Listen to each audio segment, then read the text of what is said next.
Hey guys, tonight you wake up and your testicles are gone. There's a eunuch holding a hot iron. We'll get to why he's about to cauterize your urethra. Before you get comfortable, take a moment to like and subscribe, and let me know in the comments where you're tuning in from. Now dim the lights and settle in, because tonight we're going back to ancient China, where you've just become the emperor's newest acquisition. Not as a soldier, not as a scholar. You're a male concubine.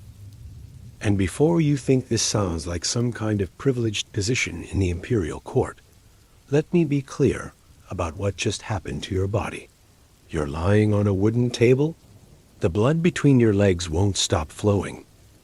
The man who just removed your genitals with a curved blade is pressing a metal plug into the hole where your penis used to be. He'll leave it there for 3 days. If you can urinate after he removes it, you'll live. If you can't, you'll die from urine poisoning within a week. About 3 out of every 10 boys on this table don't make it past the first month. Congratulations, you're now property of the imperial household. The year is somewhere between 200 BCE and 1900 CE. The dynasty doesn't matter much, because your situation stays basically the same for over 2,000 years. You're in the Forbidden City, or whichever palace complex serves as the center of power. The walls around you are 40 feet high. There are 9,000 rooms in this place. You'll see maybe 20 of them in your entire life. The section where you live smells like incense mixed with human waste, because the sewage system here involves buckets that get emptied twice a day if you're lucky. Your handler, an older eunuch named Chun, is explaining the rules while you're still bleeding on the table. He's missing 3 fingers on his left hand from a punishment he received 20 years ago.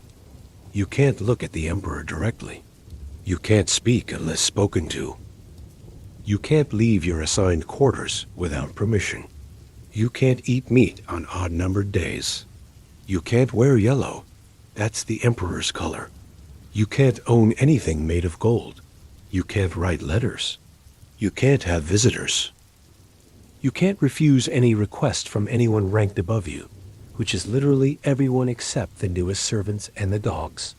Chun tells you about the last boy who broke a rule. He looked at the emperor's favorite consort for 2 seconds.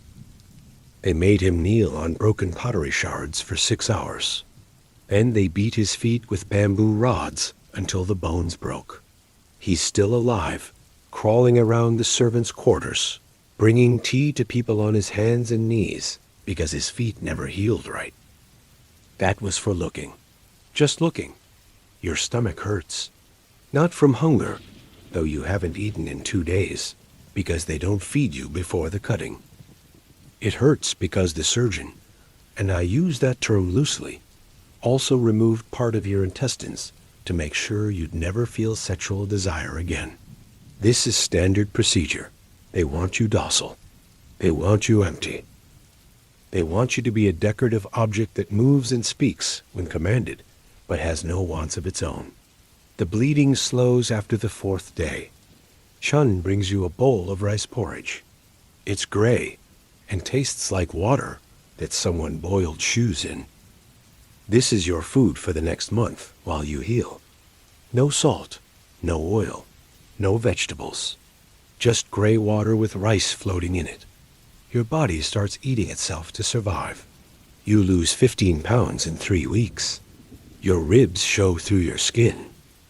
Your hair starts falling out in clumps. Chun says this is normal. He says you'll get used to the hunger.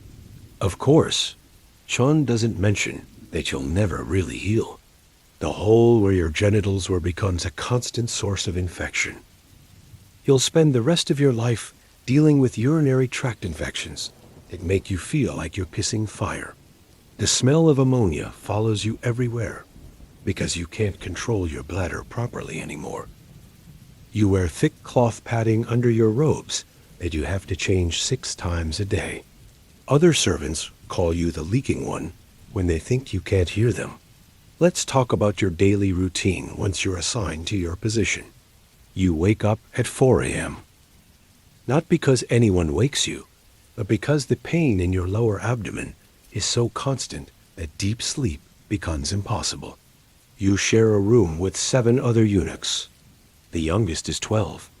The oldest is 43, though he looks 70. The room is 8 feet by 10 feet. You sleep on woven mats on the floor. There's one bucket in the corner for waste. The smell is something you never get used to, even after years. Your first task is to prepare the emperor's morning bath. This involves carrying water from the well in the 3rd courtyard. Each bucket weighs 40 pounds when full. You need 30 buckets to fill the tub. That's half a ton of water you're carrying up 2 flights of stairs. Your back starts hurting after the 3rd bucket. By the 15th, you can't feel your arms. By the 30th, you're crying from the pain, but you can't make any sound because crying is considered disturbing the imperial peace. The water has to be exactly the right temperature. Too hot and you'll be beaten. Too cold and you'll be beaten. How do you know the right temperature? You don't. It changes based on the emperor's mood, the weather, what he ate last night, whether his favorite concubine smiled at him. You guess. You're wrong about half the time. The bamboo rod leaves welts on your back that never fully heal because you're beaten again before they can. After the bath, you dress the emperor. This takes 2 hours. Not because it's complicated, though it is, but because every single movement has to be performed in a specific way. You kneel on your right knee first, then your left. You hold his robe with both hands, palms up, fingers together. You don't breathe while he's looking at you. If he notices you breathing, it means you're alive. And being alive means you're a person. And he doesn't want to think of you as a person. You're furniture that moves. The emperor this morning is in a bad mood. His tea was too bitter. This has nothing to do with you, but everything is your fault when you're property. He signals to his guard. The guard understands. You understand. You bend over a wooden bench. The guard removes a leather strap from his belt. 20 strikes across your back. You count them out loud. If you lose count, they start over. If you cry out, they add 10 more. Your back is already scarred from last week. The new wounds cross the old ones. The pain is so intense you vomit, but you swallow it back down because vomiting in the emperor's presence is punishable by death. Chun finds you later, collapsed in the hallway. He drags you to a corner and props you against the wall. He doesn't help you to your room because helping you would suggest you deserve help. And you don't. You're not a person anymore. You're a thing. Things don't deserve compassion. He does tell you about the merchant's son who arrived last month. The boy thought he was being honored when they selected him for palace service. He killed himself after 3 days by drinking lamp oil. Chun says this like he's telling you about the weather. The merchant's son isn't the only one. The suicide rate among palace eunuchs is around 40%. Most use poison. Some hang themselves with their own robes. One boy last year sharpened a chopstick for 3 months until it was sharp enough to pierce his throat. He bled out in the kitchen while everyone stepped around him to continue preparing dinner. They only moved his body when it started attracting flies that might contaminate the food. You think about death constantly, but you don't have access to anything that would make it quick. The palace guards know what you're thinking. They've seen it thousands of times. They remove anything sharp from your quarters. Your food is served in wooden bowls that splinter rather than break.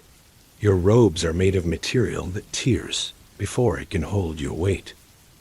Even the windows in your section have bars spaced too narrowly for a head to fit through.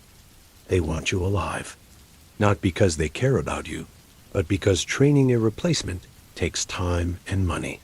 Speaking of money, let's be clear about your economic value. You cost the equivalent of 3 horses or 20 acres of farmland. That's what they paid your parents for you.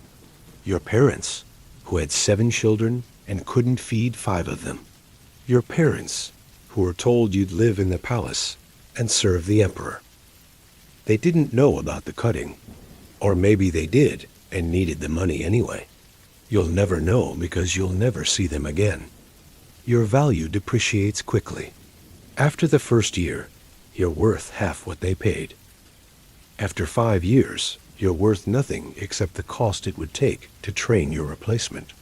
This is why they don't bother with medical care when you get sick. And you will get sick. The infection from your castration never fully goes away. It flares up every few weeks. Your lymph nodes swell. You develop a fever. You shake uncontrollably. Chun brings you water, but no medicine. Medicine costs money. You don't generate money. You're an expense. The infection isn't your only health problem. The hormone imbalance from castration causes your bones to become brittle. You develop osteoporosis by age 25. Your spine curves. You shrink 3 inches over 10 years. Your voice changes, becomes higher, weaker. Your muscles atrophy, no matter how much physical labor you do. Your skin becomes thin as paper. You bruise from a touch. You bleed from minor scratches. Your teeth loosen and fall out because your body can't absorb calcium properly anymore. But the physical degradation is nothing compared to what happens to your mind. You stop sleeping, not by choice, but because your brain can't regulate sleep cycles without proper hormones. You exist in a constant state of exhaustion that never improves. You hallucinate from the sleep deprivation. You see shadows moving in empty rooms. You hear voices calling your name, except no one uses your name anymore. You're just boy or eunuch or nothing at all. The other eunuchs don't help. They've been here longer. They've learned that kindness is weakness, and weakness is death. They steal your food when you're too sick to eat. They blame you for their mistakes. They whisper lies about you to the guards for an extra bowl of rice. The boy who sleeps next to you, maybe 15 years old, tells the overseer that you were planning to poison the emperor's tea. You weren't, but it doesn't matter. They beat you until you confess to a crime you didn't commit. Then they beat you for committing it. Your confession means you lose your position, serving the emperor directly. You're demoted to the laundry. This is actually a relief, except the laundry is in the basement, where water drips constantly from the ceiling. Everything is damp. Mold grows on the walls, your clothes, your skin. You develop a cough that never goes away. You're coughing up blood within a month. The blood is black. Chun says that means your lungs are rotting. He's probably right. In the laundry, you wash silk robes that cost more than your village makes in a year. The lye in the soap burns through your skin. Your hands crack and bleed. The blood gets on the silk. You're beaten for staining the fabric. The beating reopens the wounds on your back. That blood also gets on the silk. You're beaten again. This cycle continues until your hands are more scar tissue than skin. The woman who oversees the laundry is a former concubine who fell out of favor. She's 40 but looks 60. Half her teeth are gone. She hits you with a wooden paddle when you work too slowly. She also hits you when you work too quickly, because it makes the other workers look bad. You learn to work at exactly the right speed, which changes daily based on her mood. You never get it right.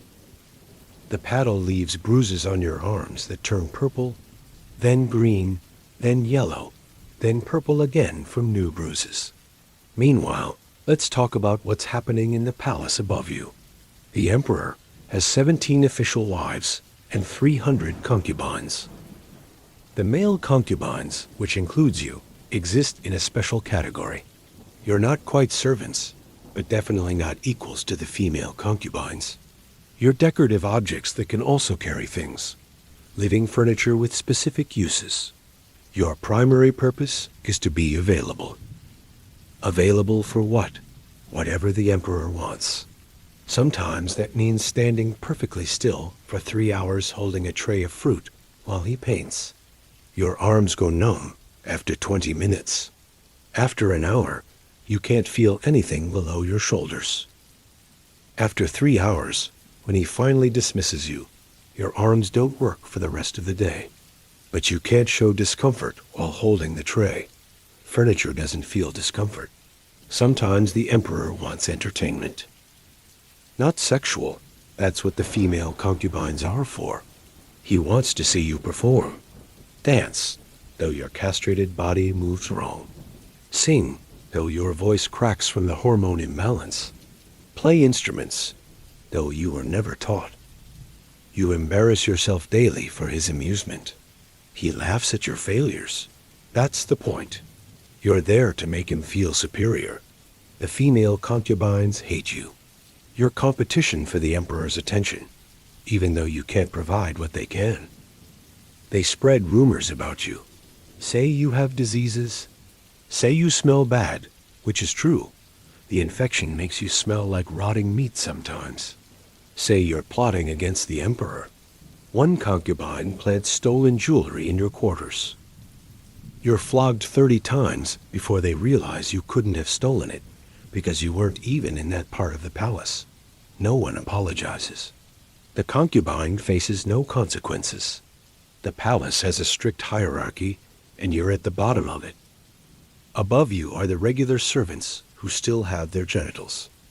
Above them are the female concubines. Above them are the official wives. Above them is the empress. And above everyone is the emperor. You're so far below him that you're not even considered the same species. You're livestock that learn to walk upright. There's a special language you have to learn. Not Chinese, you already speak that. The language of subservience. Every word has to be chosen carefully. You refer to yourself as this worthless slave, or this insignificant insect. You refer to the emperor as the Son of Heaven, or the divine presence. You can never say I want, or I think, or I feel. You have no wants, thoughts, or feelings. You're an empty vessel that exists only to serve. The food hierarchy is even more complex. You eat after everyone else. After the emperor, the empress, the wives, the concubines, the regular servants, even after the dogs. The emperor's dogs eat meat every day. You get meat once a month if you're lucky. Usually it's the parts even the dogs won't eat. Intestines that weren't cleaned properly. Feet with the nails still attached. Heads with the eyes staring at you while you try to find something edible on them. Your designated eating time is between midnight and 1 a.m. By then, the kitchen is closed. The fires are out.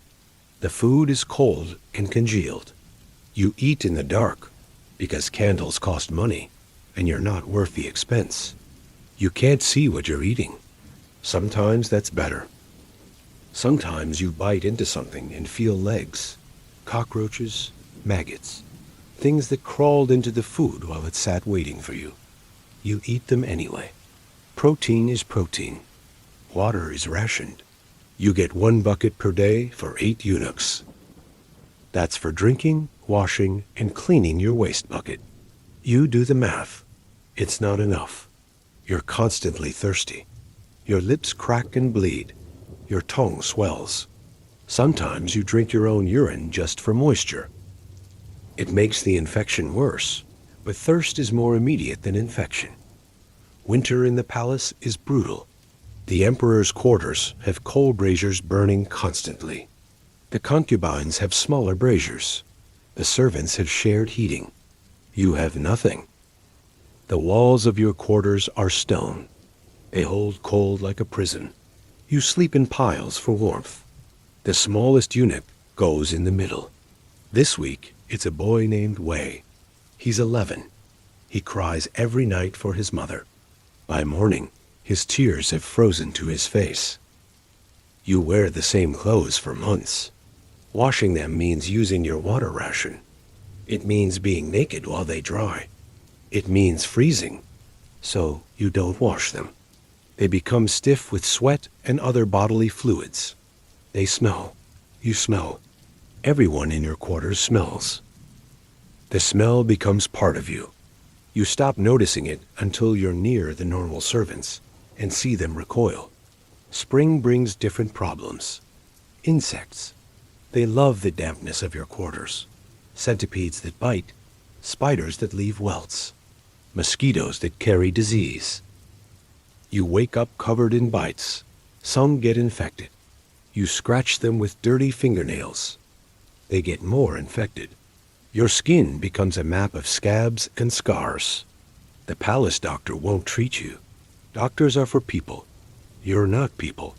The emperor decides he wants to travel. This means the entire court travels, including you. You walk. The emperor rides in a palanquin. The wives ride in carriages. The concubines ride horses. You walk. 40 miles a day. Your feet bleed after the first day. By the third day, you're leaving bloody footprints. By the seventh day, you can see bone through the holes in your feet. You keep walking. The alternative is being left behind, which means death. During the journey, you sleep outside. The emperor has a tent that's basically a portable palace. The wives have smaller tents. The concubines share tents. You have the ground. When it rains, you get wet. When it's cold, you freeze. When it's hot, you burn. Your skin peels off in sheets from sunburn. New skin grows back, burns again. The cycle continues for 3 weeks of travel. Your job during travel is to carry things, heavy things. The emperor's books, his clothing, his furniture. Yes, furniture. He can't sleep on regular beds. Has to be his specific bed. You and 7 other eunuchs carry it. It weighs 300 pounds. You carry it up mountains, through rivers, across deserts. Your spine compresses from the weight. You're an inch shorter by the end of the journey. At the new palace, the emperor has several. You have to set everything up exactly as it was. Every piece of furniture in the exact spot. Every piece of art hung at the exact height. Every book in the exact order. You have 1 day to do this. If anything is wrong, you're beaten. Something is always wrong. The beatings are so routine now that your back never fully heals. It's just varying degrees of wounded. The new palace has different eunuchs. They've been there longer. They know the routines. They resent you for intruding. They sabotage your work. Move things after you've placed them. Break things and blame you. Steal your food ration. One of them, older and meaner than the rest, puts broken glass in your sleeping mat. You lie down and feel it pierce your back. You can't cry out. Showing pain is showing weakness. You sleep on glass for 3 nights before you can safely remove it. The emperor stays at this palace for 2 months, then decides he's bored. Time to travel again. Pack everything. Carry it all to the next palace. Set it up. Get beaten for imperfections. Deal with new hostile eunuchs. Pack again. Travel again. This is your life now. Following the emperor like a diseased shadow. Never settling. Never resting. Never healing. During one journey, a wheel breaks on one of the carriages. Everything stops. The emperor is annoyed by the delay. Someone must be punished.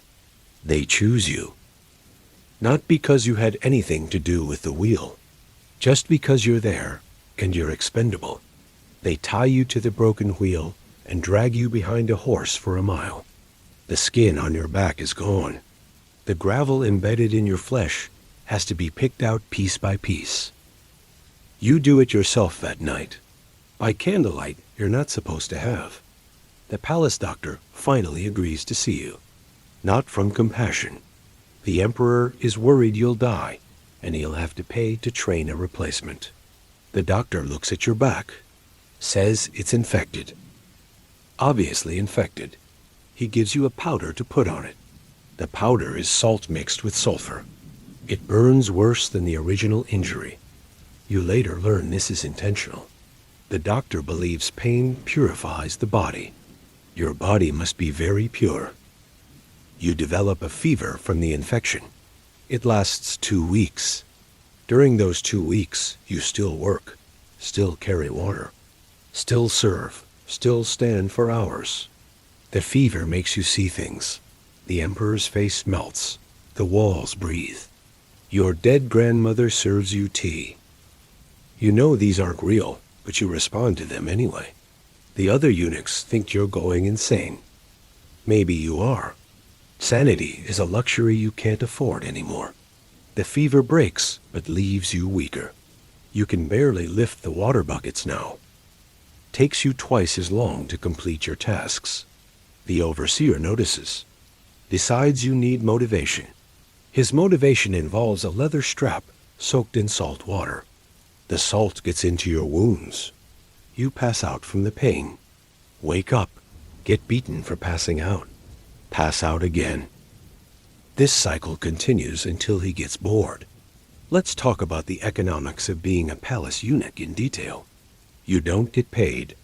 Not in money. You get food, shelter, and clothing. That's your payment. But the food is garbage. The shelter is a disease-ridden hole. And the clothing is rough hemp that tears your scarred skin. Some eunuchs have families who send them money. Yours doesn't. They probably think you're dead, or wish you were. The eunuchs who've been here longer have side businesses. They smuggle things in and out of the palace. Messages, small items, sometimes even people.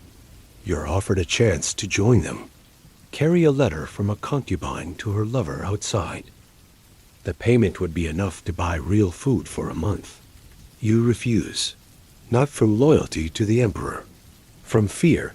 The last eunuch caught smuggling had his hands cut off, then his feet, then his tongue.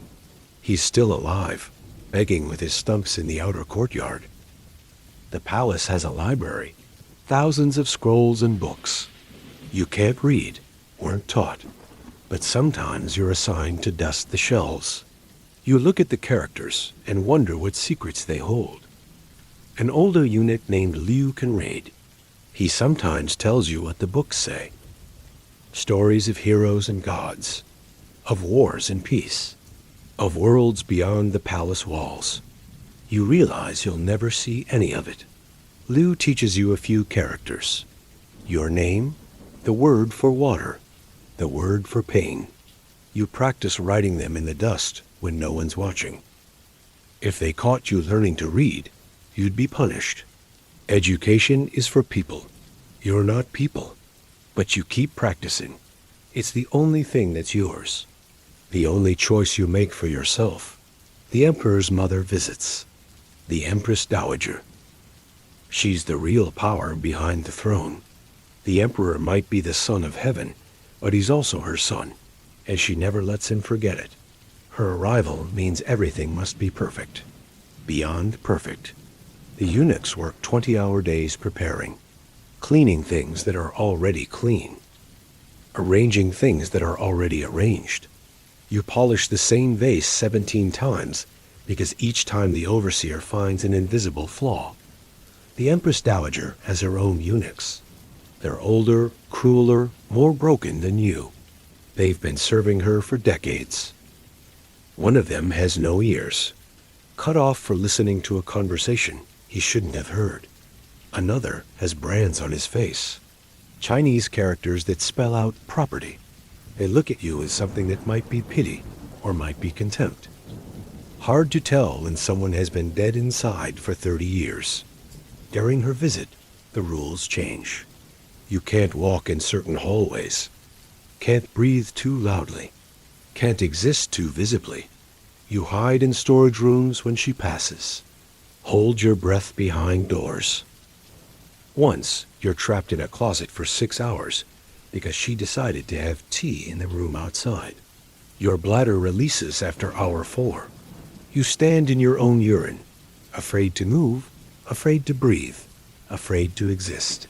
She demands entertainment. The emperor provides it. Dancers, musicians, acrobats, and you. The eunuchs must perform a special dance. It's designed to be humiliating, to remind everyone what you're missing, what you'll never have. The movements emphasize your altered body, your wrong proportions, your broken voice trying to sing. The court laughs. The Empress Dowager doesn't. She watches with cold eyes, evaluating, calculating, deciding who lives and who disappears. After the performance, 3 eunuchs are gone. No explanation. They just don't exist anymore. Their belongings are removed. Their names are never spoken. You don't ask what happened. You know, everyone knows. The Empress Dowager doesn't tolerate imperfection. Those 3 were imperfect. Now they're nothing. Your friend Wei, the 11-year-old, gets sick. Real sick. Not infection sick. Something in his stomach. He can't keep food down. Gets thinner every day. You share your rice with him, but he can't eat it. The palace doctor won't see him. The overseer says he's faking. You know he's not. You can see death in his eyes. That particular emptiness that comes before the end. You try to help him. Steal herbs from the kitchen. Make a tea your grandmother used to make for stomach problems. It doesn't help. Nothing helps. He dies on a Tuesday morning. Just stops breathing while you're trying to feed him water. You close his eyes. Report the death. They make you carry him to the furnace. He weighs nothing. Maybe 40 pounds. You remember when he arrived 2 months ago. Healthy, scared, alive. Now he's ash. The emperor takes a new concubine. She's 14, beautiful, terrified. She requires special treatment, special food, special clothing, special everything. This means more work for you. You're assigned to her quarters. Your job is to stand outside her door. All night. Every night. In case she needs something. She never needs anything, but you stand there anyway. 12 hours, no sitting, no leaning, no sleeping, just standing. Your legs swell from standing so long. Your feet turn purple. Veins bulge and burst under the skin. But you stand. Because the alternative is worse. The last eunuch who was caught sitting had his kneecaps broken. Now he crawls everywhere. Takes him an hour to get from his quarters to his workstation. Nobody helps him. Helping him would suggest he deserves help. The new concubine cries every night. You hear her through the door, sobbing for her family, her home, her life before this. You want to tell her it gets easier, but it doesn't. It gets different. The sharp pain becomes dull ache. The hope becomes resignation. The person you are dies, and something else continues in your body. But easier? Never easier. One night she tries to escape, opens her door and runs. Gets maybe 20 feet before the guards catch her. They don't hurt her. She's the emperor's property. Damaging her would be damaging him, but they hurt you. You should have stopped her. Should have known. Should have been watching better. 50 lashes. Your back is more scar tissue than skin now. The whip just tears through old wounds, making them new again. The concubine is confined to her quarters after that. No windows, no visitors, no air. The room fills with the smell of despair. You still stand outside, still listen to her cry. After a month, the crying stops. Not because she's better, because she's learned what you learned. Crying takes energy. Energy is precious. Save it for surviving. Summer arrives with its own special hells. The temperature in the palace reaches over 100 degrees. The emperor has fans. Giant silk fans operated by eunuchs. You're one of them. 6 hours of moving a fan that weighs 30 pounds. Back and forth, back and forth. The same motion thousands of times. Your shoulders dislocate. You pop them back in and keep fanning. The emperor must stay cool. The heat makes the infection worse. The wound where your genitals were never properly healed. In summer, it weeps constantly. Blood and pus and something yellow that smells like death. You stuff rags against it, but they soak through in hours. You're leaving a trail of infection wherever you walk. The other servants make you walk behind them, far behind. You faint from heat stroke while serving dinner. Fall face first into a plate of rice. The emperor thinks this is hilarious. Makes you do it again for his guests' amusement. Pretend to faint. Fall into food. Get up. Do it again. 20 times. The guests laugh. You're covered in food. Rice in your wounds. Sauce in your eyes. You're a comedy show. Living entertainment. A broken toy that still amuses. After dinner, you're cleaning when you overhear a conversation. 2 officials discussing a rebellion, planning to poison the emperor. You freeze. This information is deaf. If you report it, they'll kill you for listening. If you don't report it, and they find out you knew, they'll kill you for treason. You're dead either way. So you do nothing. Say nothing. 3 days later, the emperor is violently ill but survives. The officials are executed. You're still alive. Sometimes doing nothing is the only choice. The palace gets new eunuchs, fresh cuts, young boys who still think this might be okay. You're assigned to train them, teach them the rules, the routines, the reality. You look at their faces and see yourself 3 years ago. Hope, fear, confusion. You want to tell them to run, to die, to do anything but accept this. Instead, you teach them how to bow properly, how to serve tea, how to disappear when necessary. One boy, maybe 13, asks if it ever stops hurting. You lie. Say yes. Say it gets better. Say they'll adjust. He believes you because he needs to. A month later, he drinks lamp oil like the merchant's son. You find his body, purple-faced, foam at the mouth, eyes open and accusing. You were supposed to train him to survive. You trained him to die slower. That's all you can teach. How to die slower. The emperor's favorite concubine gets pregnant. This is supposed to be good news. An heir, a future. But for you, it means more work. Pregnant concubines need special food, special care, special everything. You're assigned to her kitchen. Your job is to taste everything before she eats it. Make sure it's not poisoned. Make sure it's the right temperature. Make sure it's perfect. The tasting job sounds good. Extra food, but the concubine is paranoid. Makes you taste everything 3 times. An hour before she eats. 30 minutes before. Right before. By the time she eats, you've consumed so much rich food your stomach rebels. You vomit constantly, but secretly. Can't let anyone know the food makes you sick. That would suggest the food is bad. The food is perfect. You're what's wrong. The concubine miscarries in her 5th month. Blames the food, blames you. Says you poisoned her baby. You didn't, but truth doesn't matter. You're tortured for 3 days. They want a confession. You give them one. Of course you do. Everyone confesses under torture. You poisoned the baby. You're working for enemies.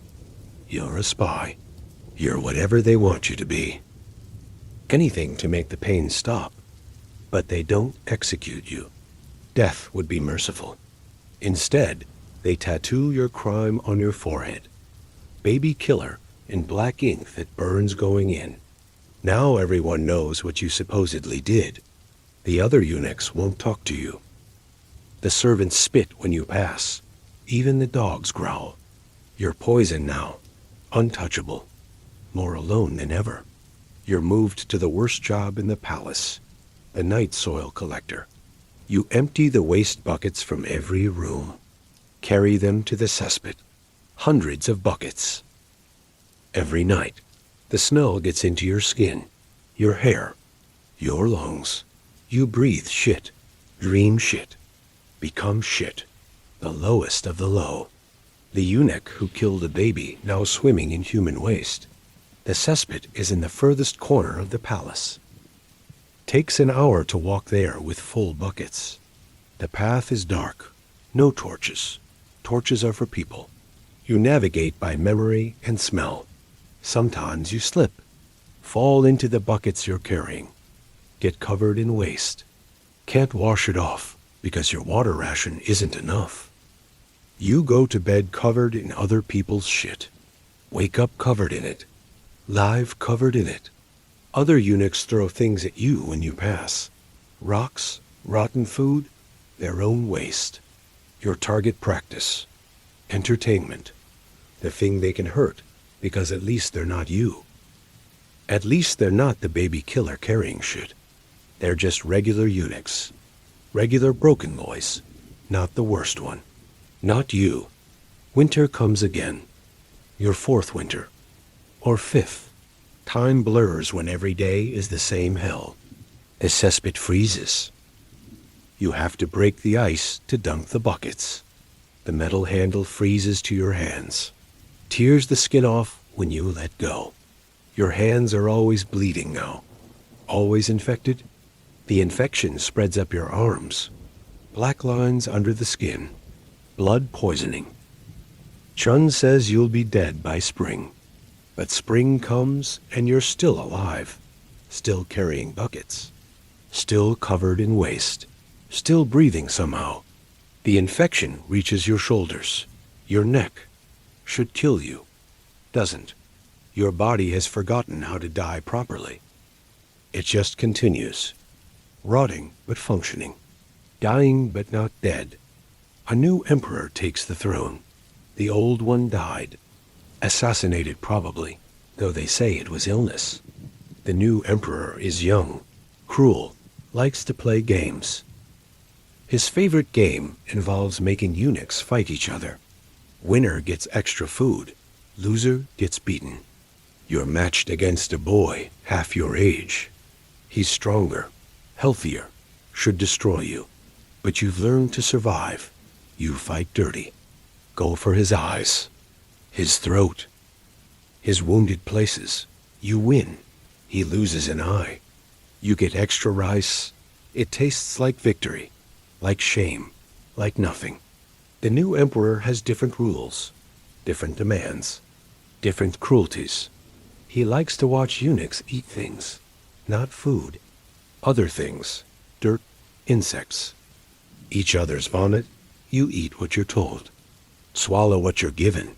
Survive another day. That's all that matters now. Not dignity, not hope. Just one more day of being alive in this hell. The young concubine, the one who tried to escape, hangs herself. Uses her silk bedsheets. They find her in the morning, purple-faced, tongue out, beautiful even in death. The emperor is angry. She was his property. She had no right to destroy his property. He orders all the eunuchs who served her beaten. You're beaten unconscious. Wake up. Beaten again. This continues for days. Your body stops healing properly. Wounds stay open. Bones that break don't mend. You're falling apart piece by piece, but still working. Still carrying shit. Still breathing. The doctor, who finally agrees to look at you, says you have maybe a month left, maybe less. He's said this before. 6 months ago, a year ago, you stopped believing in death. It's just another lie they tell you. The palace is preparing for a wedding. The emperor is taking another wife. The preparation takes months. Everything must be perfect. Beyond perfect. Impossible. You work 22-hour days, 2 hours of sleep. If you're lucky, usually less. You hallucinate from exhaustion. See things that aren't there. Talk to people who don't exist. The other eunuchs think you've gone insane. Maybe you have. During the wedding, you collapse. Just fold in half and hit the ground. You're conscious, but can't move, can't speak, can only watch as they drag you out by your feet. Your head bounces on every step. They throw you in a storage room, leave you there. 3 days pass, no food, no water, just darkness and the knowledge that you're dying. Finally dying, but you don't die. They find you still breathing, still blinking, still impossibly alive. They're annoyed. You're inconvenient, taking too long to die, using up space. They move you to the sick house, where eunuchs go to die. Except you don't.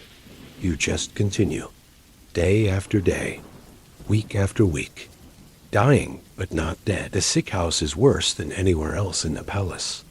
It's where they put the dying eunuchs so they don't disturb the living. 30 boys in various stages of decay, some missing limbs from punishment, some rotting from disease, some just broken beyond repair. The smell is indescribable. Death and infection and human waste all mixed together. You breathe it, become it. Your neighbor in the sick house has no face. It rotted off from syphilis he caught somehow. Just holes where features should be. He's been dying for 2 years. Still conscious, still aware, still suffering. He becomes your future. What you'll become if you don't die soon. You pray to gods you don't believe in. Please, let me die before I become that. The palace forgets about the sick house. Food comes irregularly. Sometimes not at all. Water is whatever rain leaks through the roof. Medical care is non-existent. You're all just waiting to die. Some faster than others. A boy dies every few days. You help carry them out, or what's left of them. Bodies decompose fast in the heat and dampness. But you get stronger. Not healthy, never healthy, but functional. Your body adapts to the infection, the malnutrition, the constant pain. You become something that shouldn't exist, but does, a functioning corpse.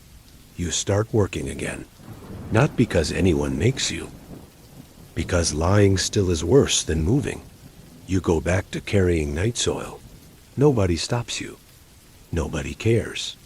The baby killer tattoo on your forehead has faded, but everyone still knows.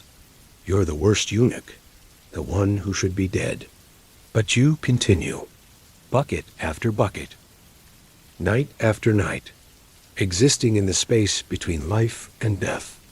The emperor gets bored with the palace, decides to move the entire court. This means packing everything, moving thousands of people, hundreds of miles. You walk. Of course you walk. Your feet are already destroyed from years of abuse. By the end of the first day, you're leaving bloody footprints. By the end of the first week, you can see bone through the holes in your feet. During the journey, 3 eunuchs die, just drop dead from exhaustion. You help bury them in shallow graves by the road. No markers, no ceremony, just holes in the ground for broken boys. You wonder if anyone will bury you when you finally die. Probably not. Probably just leave you where you fall. The new palace is in the mountains. Cold, thin air. Your damaged lungs can't get enough oxygen. You're constantly gasping, constantly dizzy. But you work. Carry water up mountain paths. Empty waste buckets in the freezing wind. Your hands turn black from frostbite. 2 fingers fall off. Just snap off like dry twigs. You wrap the stumps in dirty cloth and keep working. The mountain palace has different rules, different hierarchies. The eunuchs who've been there longer torment the newcomers. You're past tormenting, too broken to be fun to hurt. They ignore you mostly, except when they need someone to blame. Then you're perfect. The baby killer, the walking corpse, the eunuch who won't die. You learn the mountain palace routines. Wake at 3 a.m. because everything takes longer in the thin air. Carry water from a stream that's partially frozen year-round. Your remaining fingers stick to the metal buckets. More skin tears off. You're leaving pieces of yourself everywhere. A finger here, skin there, blood on every surface you touch. The Emperor's mother visits again. She's older, crueler, demands entertainment. You're forced to perform despite your condition. Dance on broken feet. Sing with damaged lungs. Pretend to be human for her amusement. She watches with dead eyes. Says you're the most disgusting thing she's ever seen. Orders you killed, then changes her mind. Death is too good for something like you.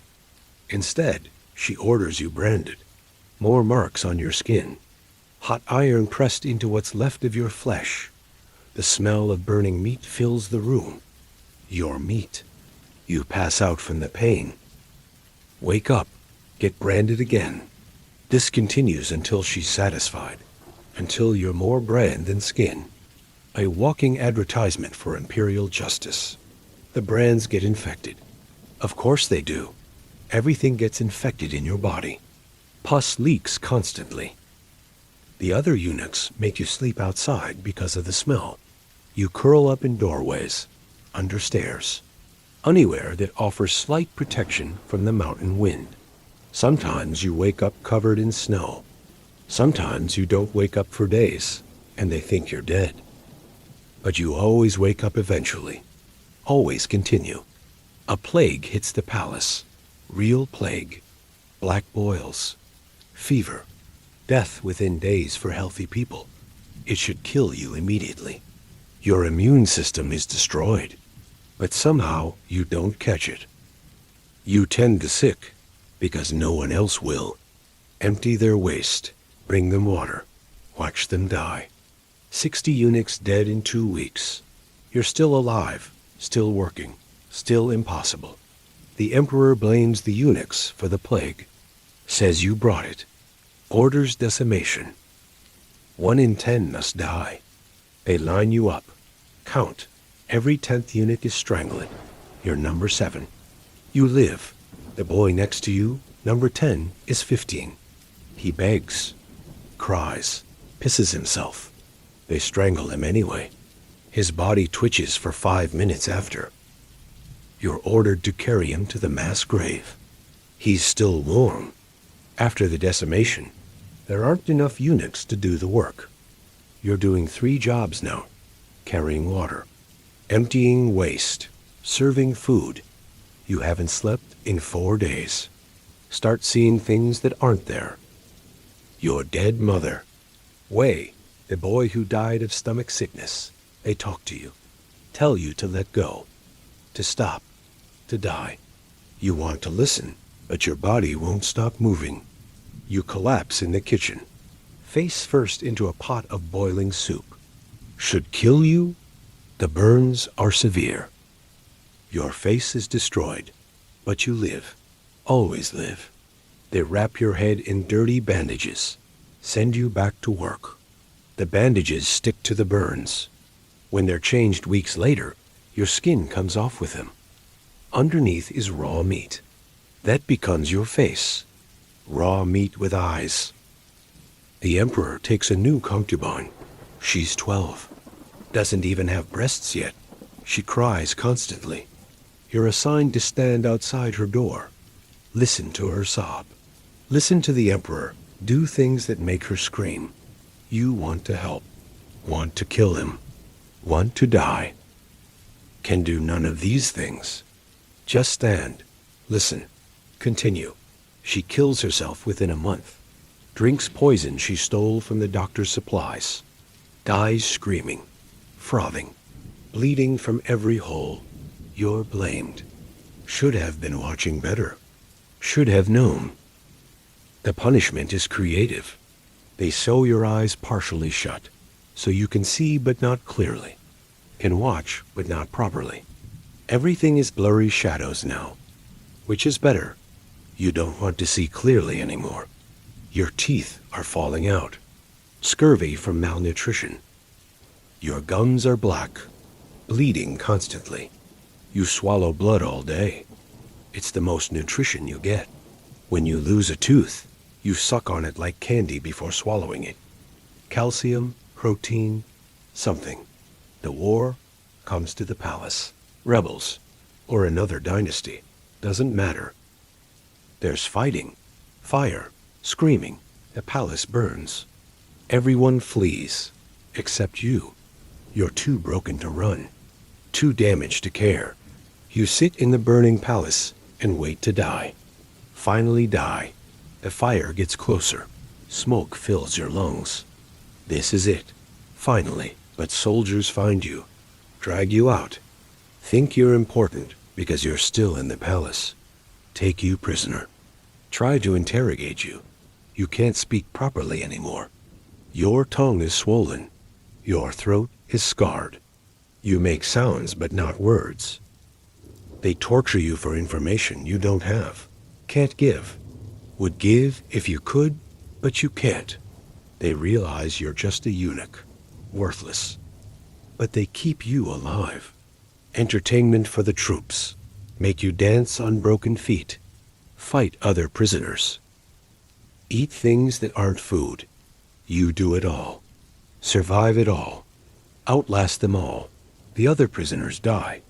The soldiers get bored. They leave you chained to a post and march on. You're found by peasants. They think you're a demon. Your appearance doesn't help. Hairless, branded, burned, bent, missing fingers, missing teeth, missing everything that makes someone look human. They throw rocks. You don't move, don't react. They get braver, get closer. See you're just a broken thing. Take pity, unchain you, give you water, tell you to leave. You don't know where to go. You wander, no direction. No purpose, just movement. Village to village. Begging, stealing, surviving. Your tattoo identifies you as the baby killer. Your brands mark you as palace property. Your body marks you as a eunuch. Everyone knows what you are. No one helps. Some hurt you for fun. Some from disgust. Some from boredom. You find other eunuchs. Survivors from destroyed palaces, all broken in different ways. You form a group, not from friendship, from necessity, broken things moving together, sharing food when there is food, sharing suffering when there isn't. One dies every few days. You bury them, or leave them, depends on energy levels. Winter comes, no shelter, no fire, no food. You eat bark, grass, leather from old shoes. Anything that might have calories. Your stomach rebels.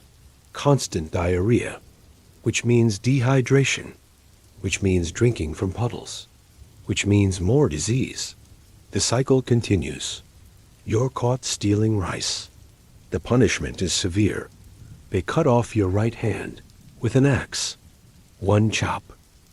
Your hand falls in the dirt. You watch it twitch, then stop. They cauterize the stump with hot iron. Tell you next time they'll take your head. You nod, thank them, for only taking the hand, for the cauterization, for letting you live. You've learned to be grateful for small mercies. Learning to function with one hand takes time. Everything is harder. Carrying things, eating, wiping yourself. But you adapt. Humans adapt. Even broken humans. You develop new ways to do old tasks. Become efficient with one hand. More efficient than you were with two. You meet a merchant who recognizes your palace brands. He knew a eunuch once, before, when there were palaces. He gives you food, real food, rice with vegetables. You cry, haven't cried in years. Didn't know you still could. The tears burn your scarred face. The merchant looks away, embarrassed, for you, for humanity, for everything. He tells you about a monastery in the mountains. They take in anyone, even eunuchs, even baby killers, even things like you. It's 300 miles away. Over mountains. Through winter. Impossible. You start walking anyway. What else is there to do? The journey takes 2 months. You almost die 17 times. From cold, from starvation, from infection, from falling off a cliff, from wolves, from bandits, from despair. But you continue, always continue. Your body has forgotten how to stop. You reach the monastery on a Tuesday, or maybe Wednesday. Days stopped mattering years ago. The monks see you. Don't recoil. They've seen worse. Or maybe you're the worst, but they're trained not to show it. They take you in, give you soup, thin soup but hot. It's the best thing you've ever eaten. They give you a cell, 4 walls, a roof, a mat on the floor. It's luxury, paradise. You haven't slept indoors in over a year. You lie on the mat and wait to die, peacefully, finally. But you don't. You wake up the next morning, still alive, still broken, still continuing. The monks don't ask about your past, don't care about the tattoo, the brands, the missing parts. They just see suffering. They understand suffering. They try to ease it, can't cure it, can't fix you, but they try to make it bearable. You learn their routines. Wake at 4 a.m. for prayers. You don't pray, don't believe, but you sit with them. Listen to the chanting. It's rhythmic, hypnotic, peaceful. You haven't felt peace in so long you'd forgotten it existed. Work comes after prayers. Simple work, sweeping, carrying water. Things you know. Things you can do with one hand and broken feet. The monks don't beat you for working slowly.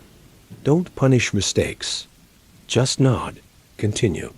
Let you exist at your own pace. They teach you meditation. How to separate mind from body. How to observe pain without becoming it. It doesn't work at first. Your pain is too big, too old, too much part of you. But slowly, over months, you learn to step beside it. Not away from it. Never away. Just beside. Watching it. Acknowledging it, not being consumed by it. Other broken people arrive. Former soldiers, prostitutes, beggars, criminals, all seeking refuge. The monks take everyone. You're not special in your suffering. Everyone here suffers. Everyone here is broken. It's comforting. Being ordinary in your damage. You're assigned to the garden, growing vegetables. Your one hand learns to work the soil, plant seeds, pull weeds, watch things grow. It's the first time you've created instead of served. The first time you've made something that wasn't pain. The vegetables grow. You eat what you grew. It tastes different, better, not because of flavor, because you made it, because something you touched didn't die, didn't break, grew, lived, thrived even. Years pass. You stop counting, stop caring. Time is different here, not measured in beatings and humiliations, measured in seasons, in harvests, in quiet moments. You're still dying, have been dying for 20 years now, but dying peacefully, dying with dignity. What's left of it? Your body continues to fail, organs shutting down one by one. The monks offer medicine. You refuse, not from pride, from acceptance. This is how it should be. Slow, peaceful, surrounded by people who see you as human, even if you're not sure you are anymore. You teach the young monks about the palace, not the horror. They don't need that, but the practical things. How to serve tea properly. How to stand for hours without locking your knees. How to survive. They listen, nod. Thank you for the knowledge. You're not sure why they'd need it. Hope they never do. One morning you can't get up. Your legs finally quit. After 20 years of carrying you through hell, they're done. The monks bring food to your cell. Don't make you work. Don't punish you for being useless. Just let you be. Let you exist horizontally. It's a relief. Not standing. Not serving. Just lying still. Your mind starts going. Not dramatically. Just softly. Memories fade. The palace becomes dreamlike. Was it real? Were you really there? Did those things really happen? The brands on your skin say yes. The missing parts say yes. But your mind says maybe. Maybe not. Maybe it was all a nightmare. You forget names first. Shun, Wei, the emperor. They become that man, and that boy, and him. Then you forget faces. Everyone becomes shadows, shapes, movements. Then you forget words. Language becomes sound, sound becomes silence. Silence becomes peace.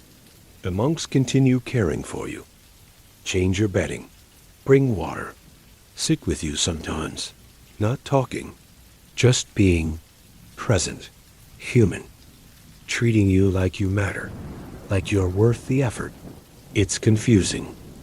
You've been worthless so long you don't know how to be worth something. Spring comes. You know because birds sing outside your window. You haven't heard birds in years. Forgot they existed. Forgot things sang without being commanded, without fear. Just because. The sound makes you cry, or try to cry.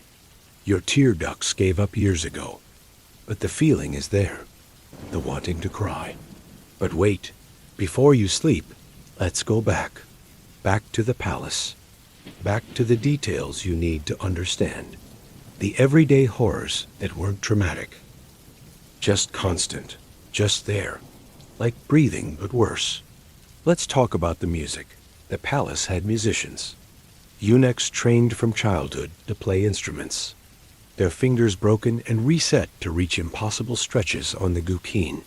You watch them perform. Their hands are claws now, permanently bent into shapes that can only make music. Can't hold chopsticks. Can't dress themselves, but they can play songs that make the emperor weep. He weeps for beauty, while their hands cramp into positions that will never relax. The musician eunuchs sleep with their instruments. Not from love, from necessity. If the emperor wants music at 3 a.m., they play. If he wants it during dinner, they play. While he bathes, they play. Their fingers bleed from the strings. The blood makes the notes slip. They're beaten for imperfect notes. Play through the beating. Blood and music mixing. You're sometimes assigned to assist them. Hold their water cups to their lips because their hands can't grip. Feed them because their fingers won't close around food. Dress them because buttons are impossible with claw hands. They're younger than you, but look ancient. Music aged them, twisted them, made them into instruments themselves. Let's talk about the food tasters. Every meal the emperor eats must be tested. Not just for poison, but for perfection. Temperature, seasoning, texture. The tasters are all eunuchs. Expendable. You do this job for a month. Gain 10 pounds because you're eating rich food. Lose 20 pounds because the rich food makes you sick and you vomit everything. The cycle continues. The tasting happens in stages. First taster checks for obvious poison. Waits an hour. If he lives, second taster checks for slow poison. Waits 3 hours. If he lives, third taster checks for taste. Too salty? Beating. Too bland? Beating. Perfect? Still beating because perfection is suspicious. You learn to find tiny flaws. Save yourself pain by identifying problems that don't exist. One taster, a boy named Joe, finds actual poison. His throat closes, eyes bulge, dies in 4 minutes. Foaming, twitching. The emperor rewards his family with gold. They don't know he's dead. Think he's living in luxury in the palace. The gold is payment for their silence about selling him. They'll never know he died, saving the emperor who didn't know his name. Let's talk about the seamstresses. All eunuchs too. Their job is embroidery. Tiny, perfect stitches. Dragons with 10,000 scales. Each scale individually sewn. Their eyes go bad by age 20. Can't see beyond their needle. Can't see faces. Can't see sunlight. Just fabric and thread, and the next stitch, and the next, and the next. You work with them during winter. Your fingers too damaged to do fine work, but you can thread needles. Hundreds of needles. Thousands. Your fingertips bleed from the constant pricking. Blood on silk means death, but you learn to hide it. Embroider over the bloodstains. Turn them into tiny red flowers. The emperor never notices, never looks that close. The flowers become your signature. Other eunuchs know which robes you bled on. The seamstress room has no windows, oil lamps only. The smoke damages your lungs further. Everyone coughs, black phlegm. The sound of 30 eunuchs coughing while sewing becomes rhythm. Cough dash stitch dash cough dash stitch. Music of its own kind. Terrible music, but consistent. Predictable. Almost comforting in its horror. Let's talk about the storage rooms. The palace has thousands. Filled with tribute, gifts. Things the emperor owns, but never sees. Your job for 6 months is cataloging. Writing down items you can't read the names of. Drawing pictures instead. 1,000 jade sculptures. 10,000 silk scrolls. Boxes of pearls. Mountains of gold. Wealth that could feed nations. Rotting in darkness. The storage rooms have rats. Big ones. Fed on imperial grain. They're not afraid of you. Why would they be? You're just another thing in storage. They bite when you reach into dark corners. The bites fester. Always fester. Your arms covered in rat bite scars. The doctors won't treat rat bites. Too common. Too minor. Too you. You find a skeleton in one storage room. Still wearing eunuch robes. Been there maybe 10 years. Nobody noticed he was missing. Nobody looked. You reported. They make you carry out the bones. Don't ask who he was. Don't care. Just bones in robes. Could be you someday. Probably will be. Let's talk about the children. The palace has hundreds. Princes, princesses, noble children. They're taught early that eunuchs aren't human. They practice cruelty on you. Throw things. Spit. Kick. You can't defend yourself. Can't even flinch. That would suggest you feel pain. Furniture doesn't feel pain. One prince, maybe 8 years old, likes to burn eunuchs with hot coins. Heats them in a brazier. Presses them into flesh. You have 17 coin burns on your arms. Perfect circles. The prince laughs each time. Says you smell like cooking meat. You do. That's what burning humans smells like. Meat. The princess, his sister, prefers psychological torture. Makes eunuchs stand on 1 foot for hours. Whoever falls first gets their head shaved with a dull blade. Scalp torn more than shaved. Blood running down faces. She's 6 years old, already expert at cruelty. Already dead inside in ways that will manifest later. Let's talk about the festivals. The palace celebrates constantly. New Year, harvest, birth, death. Every celebration means more work. Decorations that take weeks to hang. Foods that take days to prepare. Performances that take months to rehearse.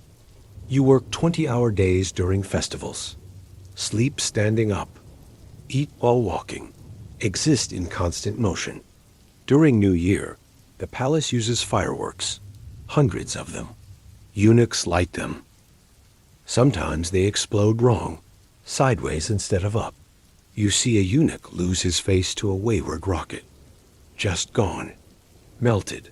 He lives somehow. continues working, faceless. Everyone pretends not to notice. Noticing would mean acknowledging he's human enough to be disfigured. The moon festival requires mooncakes, thousands of them, perfect circles, perfect sweetness. You work in the kitchen pressing designs into dough, the same motion 10,000 times. Your shoulders lock, permanent hunched from leaning over molds. But the mooncakes are perfect. Have to be. The alternative is worse than locked shoulders. Let's talk about the guards. They're not eunuchs. Still have their manhood. They lord this over you constantly. Piss in front of you to show they can. Talk about women to remind you what you're missing. Sometimes they pay prostitutes to walk through eunuch quarters. Watch you not react. Laugh at your non-reaction. You learn to be nothing. Show nothing. Want nothing. One guard likes to play games. Makes eunuchs race while carrying heavy stones. Winner gets to eat. Losers watch the winner eat. You learn to lose strategically. Second place. Third place. Never last. That gets you beaten. Never first. That makes you a target. Middle. Always middle. Invisible in your mediocrity. The guards change shifts every few months. New guards mean new cruelties. You have to learn each guard's preferences. This one hates noise. You learn to move silently. That one hates eye contact. You learn to look down. Another hates weakness. You learn to hide your limp. Adaptation is survival. Let's talk about the concubine's pets. They all have them.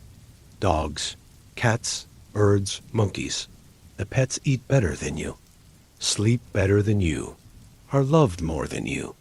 You clean up after them, feed them, groom them. The pets bite, scratch, shit on you. You can't react. The pets are valued. You're not. One concubine has a monkey that hates eunuchs, trained to hate you. It throws feces, steals your food, bites your ears while you're sleeping. You're not allowed to stop it, not allowed to defend yourself. The monkey is worth more than your life. Everyone knows this. The monkey knows this, acts accordingly. Another concubine has peacocks. Beautiful, vicious. They attack anyone in their territory. You have to feed them. Enter their space daily. They peck chunks from your legs. You wrap your legs in thick cloth, but their beaks get through. Always get through. Your legs look like meat that's been tenderized, which they have been, by peacocks. Let's talk about the night duties. The palace never sleeps. Someone always wants something. Tea at 2 a.m. Bath at 4 a.m. Food at any hour. You're on night duty for a year. Never see sunlight. Become nocturnal. Forget what day looks like. Your skin turns gray from lack of sun. Your eyes become sensitive to light. Daylight hurts when you finally see it. Night duty means seeing things you shouldn't. Affairs, conspiracies, murders. You see nothing. Hear nothing. Know nothing. A concubine strangles another concubine. You clean up the body. Say nothing. A guard sells palace secrets. You see the exchange. Say nothing. The emperor's brother plots rebellion. You hear everything. Say nothing. Silence is survival. But sometimes silence isn't enough. They think you know too much. Think you might talk. So they cut out tongues preventatively. You keep your tongue, but barely. Others aren't so lucky. The palace has dozens of tongueless eunuchs. They communicate in gestures, grunts, eyes, a language of the mutilated. Let's talk about the pregnancies. Not yours. You'll never have that. The concubines. When they're pregnant, they need constant care. You're assigned to a pregnant concubine for 9 months. Watch her constantly. Clean her vomit. Massage her feet. Listen to her cry about her situation. She's 17. Been in the palace since she was 12.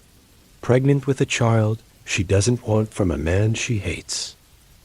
She tries to miscarry, drinks herbs, throws herself downstairs. You're supposed to stop her. You don't. Let her do what she wants with her own body. She miscarries at 6 months.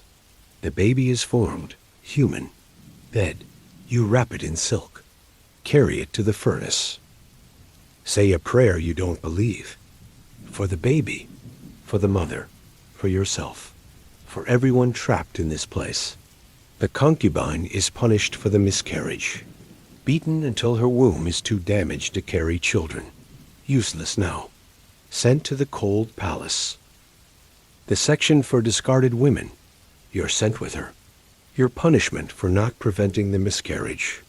The cold palace is worse than regular palace. Forgotten, undersupplied, full of broken women and broken eunuchs waiting to die. Let's talk about the old eunuchs. The ones who've been here 40 years, 50 years. They're creatures now, not human. Can't be human and survive that long. They've forgotten their names, their families, their loves before. They only know service, only know pain, only know continuing. The oldest is maybe 70, maybe 100. Age stops mattering after a certain point. He doesn't speak, doesn't need to. Everyone knows what he needs by how he moves, or doesn't move. He's furniture that gained sentience, then lost it again. Still works, still serves, still suffers. Will until he stops, which he won't. Stopping isn't allowed. These old ones teach you efficiency in suffering. How to minimize energy expenditure. How to maximize rest in micro moments. How to eat while walking. Sleep while standing. Exist without living. They're masters of unliving. You learn from them. Become like them.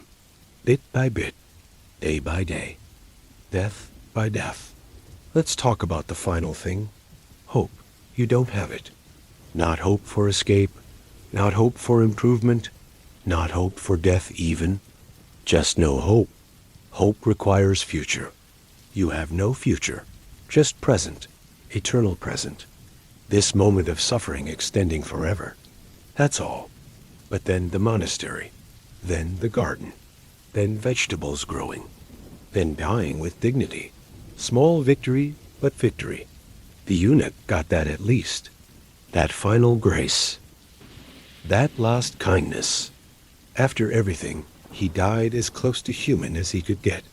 You're almost asleep now. This story is ending. The eunuch is dead. Burned, scattered, gone, but remembered. Here, now, in this moment before you sleep. That's his only monument. Your knowledge of his suffering. Your gratitude for not sharing it. Close your eyes. Let go. Dream of nothing. Or dream of gardens. Of vegetables growing. Of monks who see humanity in human things. Of peace after decades of pain. Dream of endings that come when they should. Not 20 years late. Not 40 years late. On time. The eunuch never got to dream. Actually, wait. We're not done. There's more you need to know. More details about this life. More everyday horrors that were just Tuesday in the palace. Let's talk about the language of flowers. Every plant in the palace means something. Chrysanthemums for autumn. Peonies for wealth. Lotus for purity. You have to know them all. Arrange them perfectly. The wrong flower in the wrong place means disrespect. Disrespect means punishment. A concubine once put orchids where lilies should go. They broke her fingers, one by one. She couldn't hold chopsticks for a year. You spend months learning flower arrangement. Not because it's art, because it's survival. The angle of a stem matters. The number of blooms matters. Odd numbers for celebration, even for mourning, except when it's reversed, which depends on the month, the emperor's mood, the alignment of planets. You get it wrong constantly. Your back pays for each mistake. The greenhouse where flowers grow is humid, tropical. Your lungs, already damaged, can't handle the moisture. You cough blood onto white orchids. Have to clean each petal individually. If even one drop remains, you're beaten. The orchids are worth more than your blood, more than your life. Everyone knows this. The flowers know this. Bloom despite your suffering. Because of it, maybe. Let's talk about the doctors. Real doctors, not the butchers who did your castration. They come monthly to check the emperor's health. Never yours. But you have to assist them, hold their instruments, prepare their medicines. Watch them work on bodies that matter while yours rots. One doctor takes interest in eunuchs, not from compassion, scientific curiosity. He measures everything. Height before and after castration.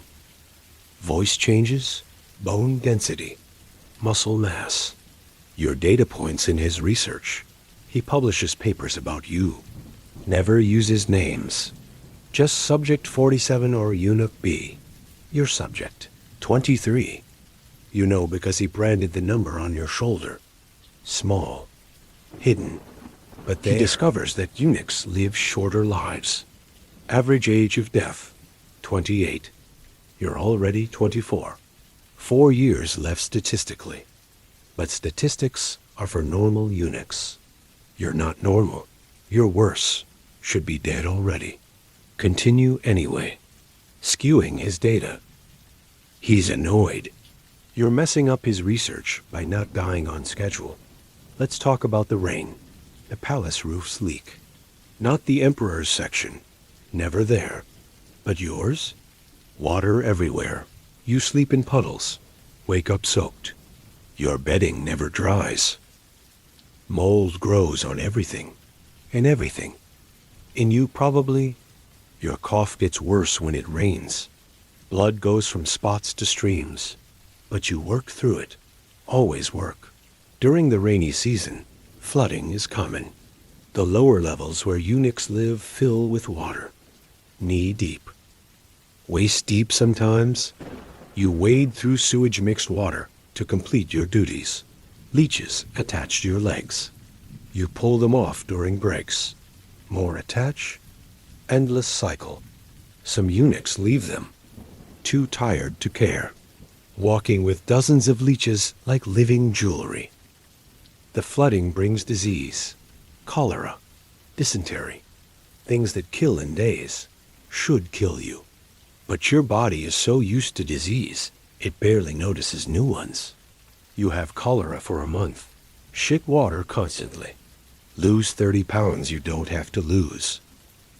Bones showing through skin like geography. But you survive. Always survive. The healthier eunuchs die around you. Your diseased body outlasts their functional ones. Let's talk about the ice. Winter in northern China is brutal.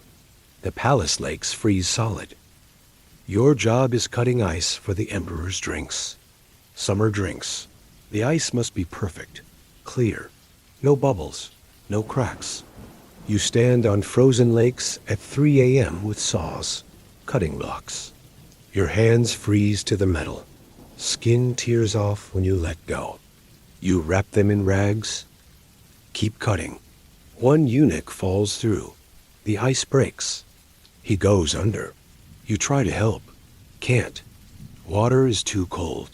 He's too far. You watch him struggle under the ice. See his face pressed against it from below. Mouth open, screaming bubbles. Then still. Then gone. You report the death. Are beaten for not saving him. Made to continue his work plus yours. The ice house where blocks are stored is colder than outside. No light, no heat. Just mountains of ice and you organizing them. Your fingers turn black. Frostbite. 2 fall off. Just snap like frozen twigs. You put them in your pocket. Throw them away later. Can't leave body parts in the ice house. That would contaminate the emperor's drinks. Let's talk about the silkworms. The palace produces its own silk. Thousands of worms eating mulberry leaves. Your job is feeding them, cleaning their containers, harvesting cocoons. The worms are valued, protected, given better conditions than you. If worms die, you're punished. If silk is poor quality, you're punished. If production drops, you're punished. The worms need constant temperature. You maintain it with your body heat. Literally. Sleep with containers of worms. Keep them warm through winter. They crawl on you, in your clothes, in your mouth sometimes. You learn to sleep with insects moving on your skin, in your ears. Under your eyelids, the silk they produce is beautiful, smooth, worth more than your life, made from your warmth, your suffering. One batch gets infected. Fungus kills thousands of worms. You're blamed, obviously. The punishment is creative. They sew your lips shut with silk thread, the silk you failed to protect properly. Can't eat for a week, can't speak, can only hum your pain. The thread eventually rots. Your lips heal wrong, crooked, can't close properly, drool constantly now. Let's talk about the birds. The palace has aviaries, hundreds of songbirds. They need daily care, feeding, watering, cage cleaning. The birds hate you, sense your wrongness, attack when you enter their space. Tiny beaks drawing blood, tiny claws leaving scars. You're covered in bird wounds. Look like you've been tortured by very small demons. The emperor's favorite bird is a nightingale. It must sing for him nightly. If it doesn't sing, you're blamed, made to sing instead.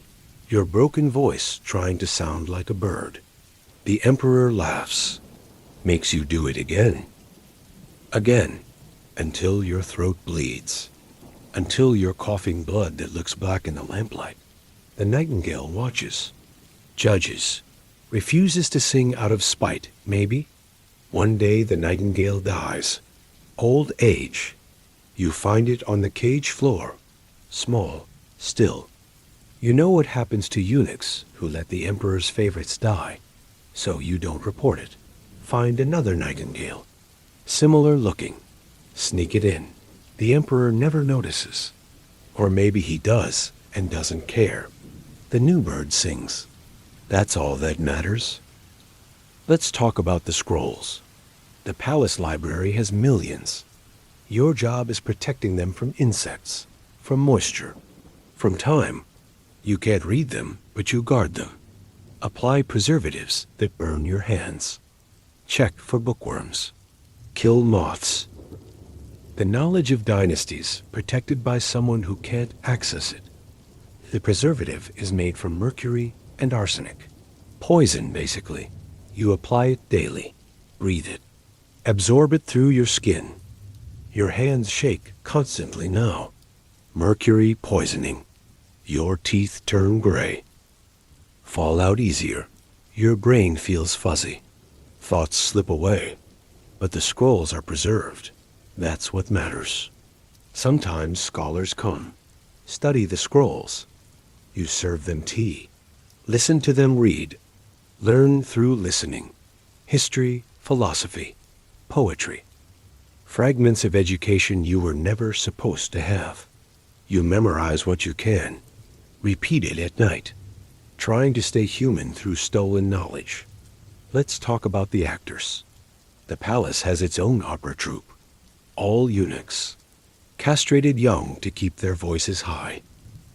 They play female roles, male roles, divine roles. Whatever's needed. You work backstage.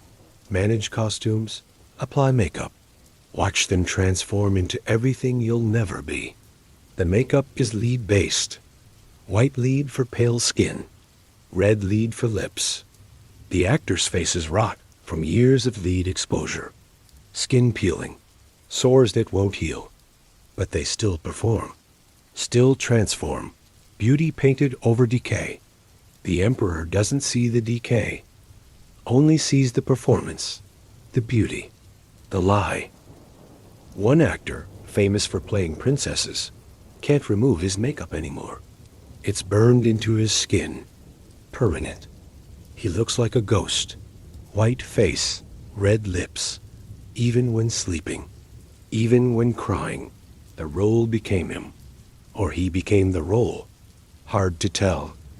He dies on stage during a performance. Just stops mid-song. Falls. The emperor applauds. Thinks it's part of the show. Let's talk about the hunters.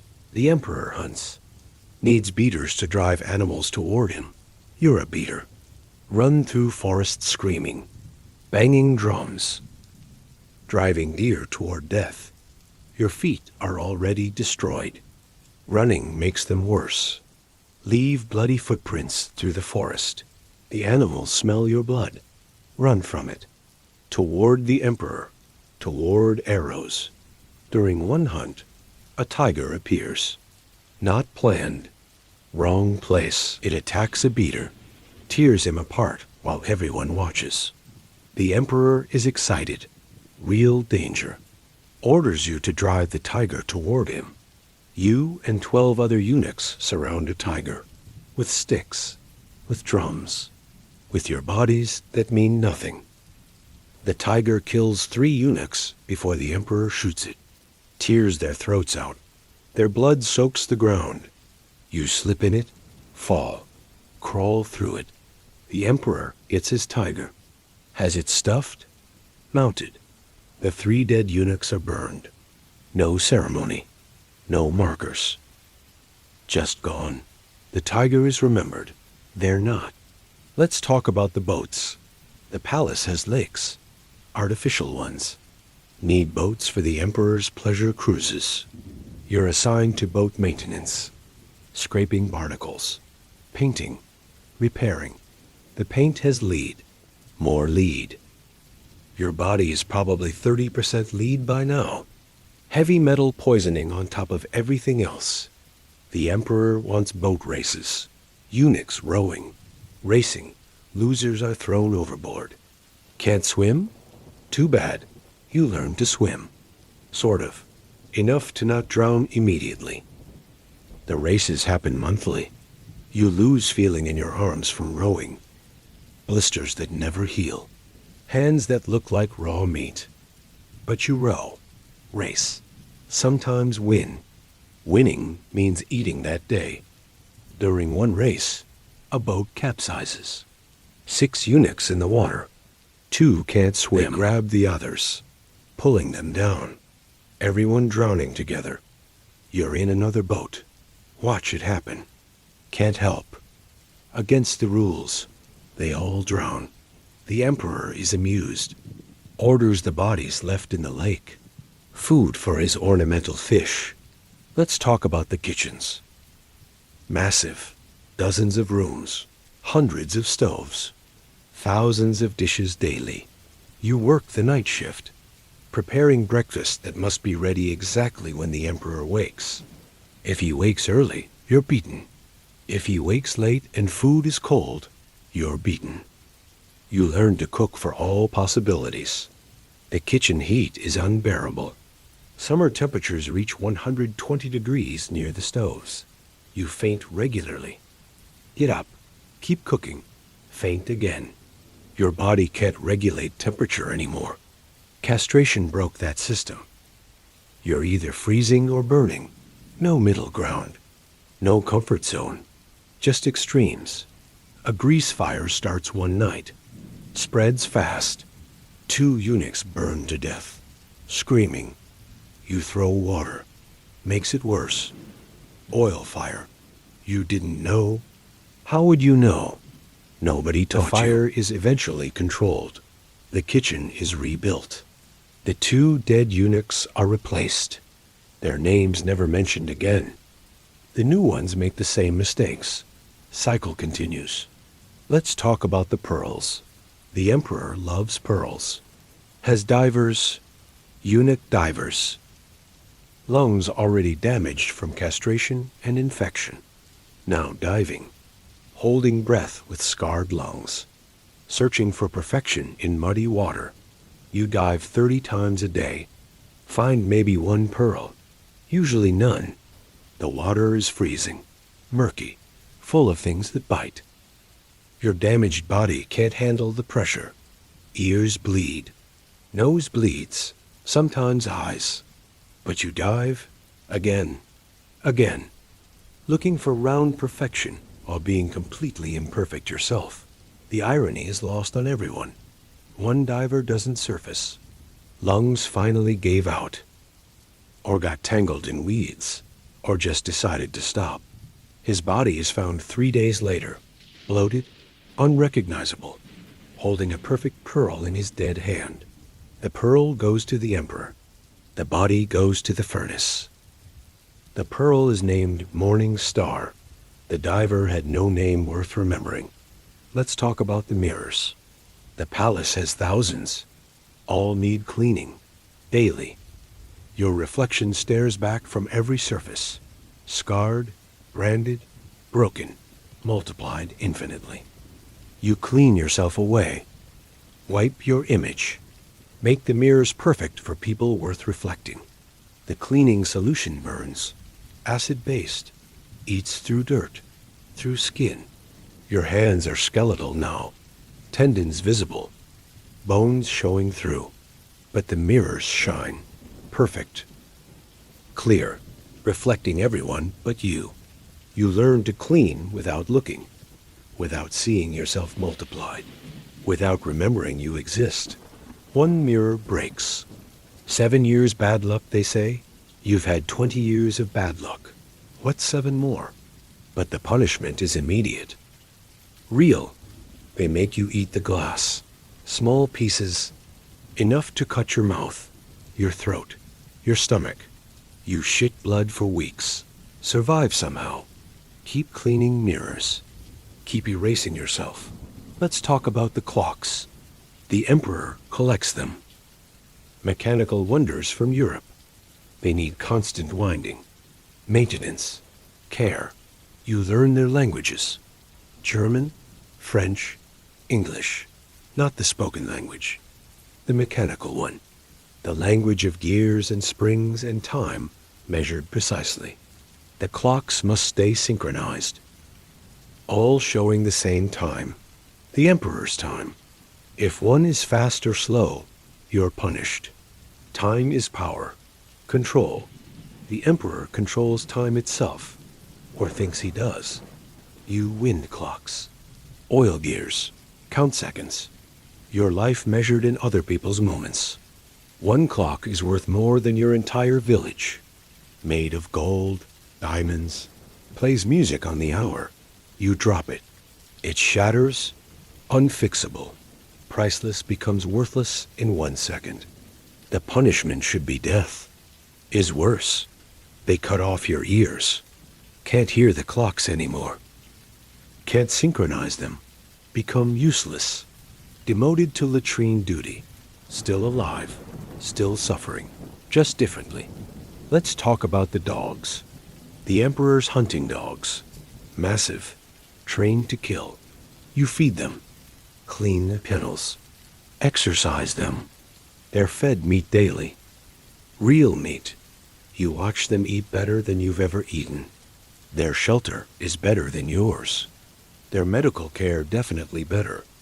The dogs know your prey, not predator. You smell like fear, like weakness. They test you constantly. Growl, snap, circle. You can't show fear, can't run. That triggers their chase instinct. You stand still while 100-pound dogs decide if you're worth killing. Usually you're not. Too pathetic even for dogs. One dog does attack. Takes your left hand. Just bites it off. Clean. You watch it eat your hand while you bleed. Can't scream. That would disturb the emperor. Can't kill the dog. It's worth more than you. You wrap the stump. Report the incident. Are blamed for provoking the dog. Beaten for losing a hand that wasn't yours to lose. Everything on your body belongs to the emperor. Even parts no longer attached. Let's talk about New Year preparations. Months of work. Decorations covering every surface. Red everywhere. Gold everywhere. Dragons, phoenixes, symbols of power you'll never have. You hang lanterns. Thousands. Each must be perfect, straight, evenly spaced, lit at exactly the right moment. You're on a ladder when vertigo hits. Side effect of malnutrition, or infection, or lead poisoning, or mercury poisoning, or just existing in this state. You fall 20 feet, break ribs, shoulder, hip, but it's New Year. No time for healing. You work broken. Hang lanterns broken. Celebrate broken. The fireworks are your responsibility. Dangerous, unpredictable. Made with gunpowder that's often wet, or old, or wrong mixture. They explode randomly. You've seen eunuchs lose faces, hands, lives, but the emperor wants fireworks. So you light fuses, run, hope, sometimes make it clear, sometimes don't. Continuing adding final sections to reach 15,000 plus words. Dream for him. Dream of wholeness, of freedom, of bodies that belong to their owners, of choices that matter, of lives that are lived, not just endured. Sleep well. Tomorrow you'll wake up not castrated, not owned, not dying slowly in a palace in ancient China. Tomorrow you'll wake up free. A eunuch never did. That's enough. More than enough. Sleep now. A young monk reads to you. Scriptures, poetry, stories. You don't understand the words anymore, but the rhythm is soothing. Like water over stones, wearing you down gently. Not violently like before. Just softly, peacefully. The way erosion is supposed to work. You stop eating. Not by choice. Your throat won't swallow anymore. The monks try soup. Water. Nothing works. Your body is shutting down.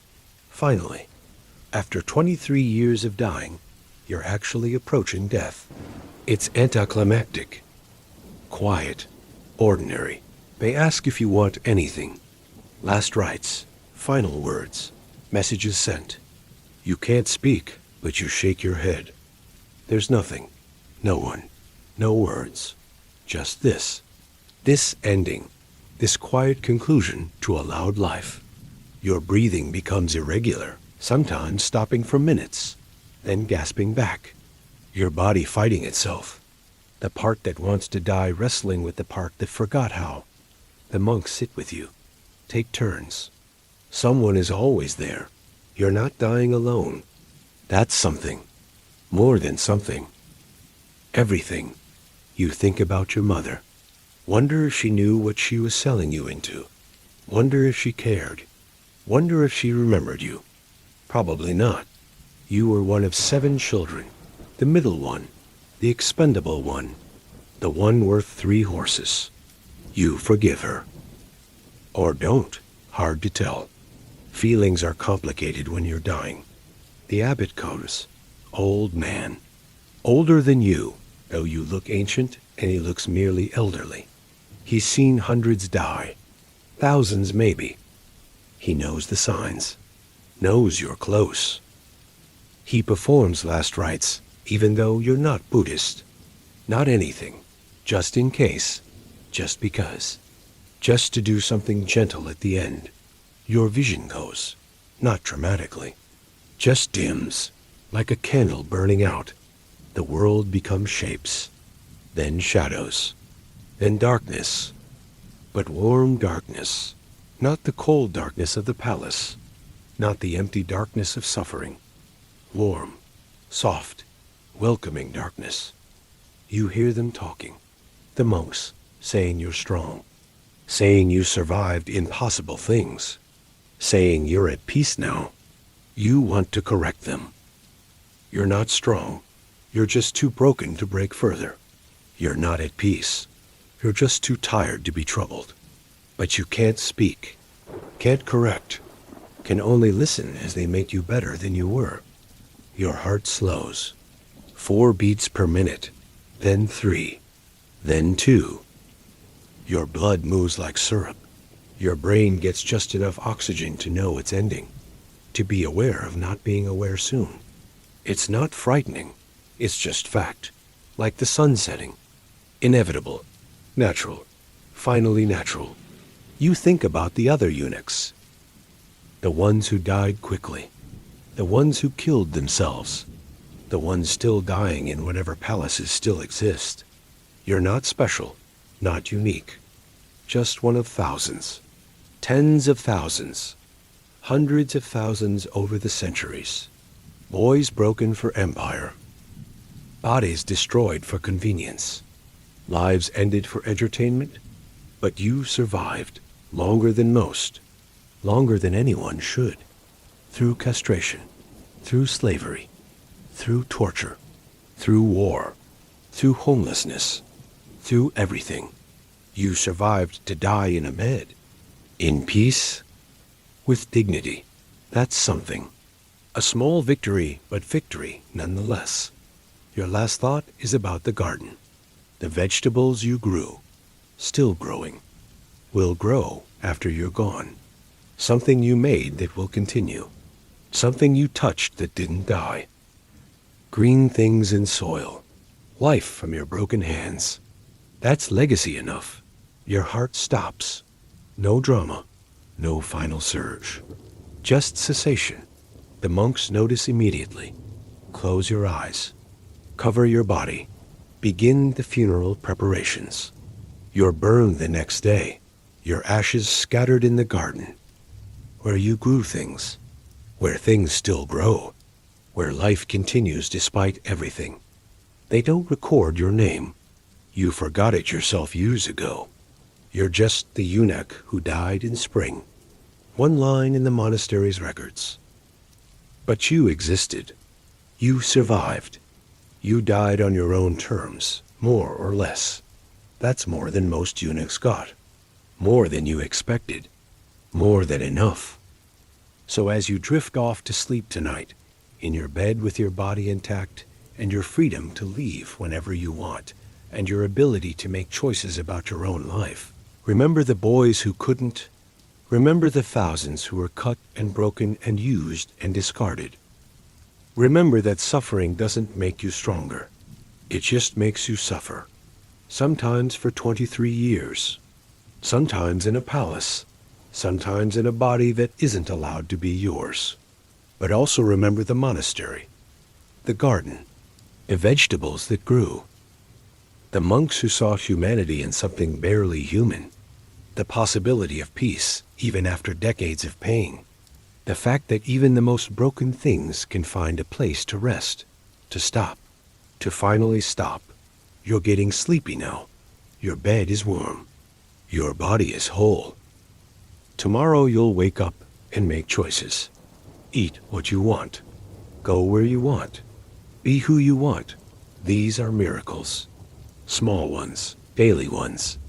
The kind of miracles the eunuch never got. Never imagined.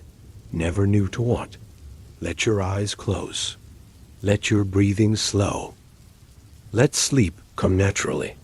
Not like the eunuch who fought it for decades. Who forgot how. Who had to relearn peace. You know peace. You've always known it. You just forgot it was special. Forgot it was precious. Forgot that somewhere, sometime, boys were castrated and couldn't sleep for 20 years. The room is quiet. Your heartbeat is steady. 60 beats per minute. Maybe 70. Normal. Healthy. Yours. Your heart in your chest, in your body that belongs to you. No emperor owns it. No overseer controls it. No surgeon has cut pieces away. It's yours. Completely. Boringly. Wonderfully yours. Think about that as you fall asleep. Your body is yours. Your choices are yours. Your life is yours. You're not property. Not furniture. Not a thing. You're a person. A whole person. With all your parts. With all your rights. With all your tomorrows stretching out before you, predictable and safe and yours. The eunuch would have traded his entire existence for one night of what you have. One night of sleeping without pain, without fear, without the knowledge that tomorrow will be worse. You have thousands of those nights, tens of thousands. A lifetime of nights where nothing hurts and nobody owns you, and you wake up whole. That's the real lesson. Not that suffering builds character. Not that humans can endure anything. Not that the spirit triumphs. None of that is true. The lesson is simpler. You're not a eunuch in ancient China. You're not castrated, not owned, not dying for 20 years. You're just tired, just ready for sleep, just normal. And normal is a miracle the eunuch never got. Sleep well.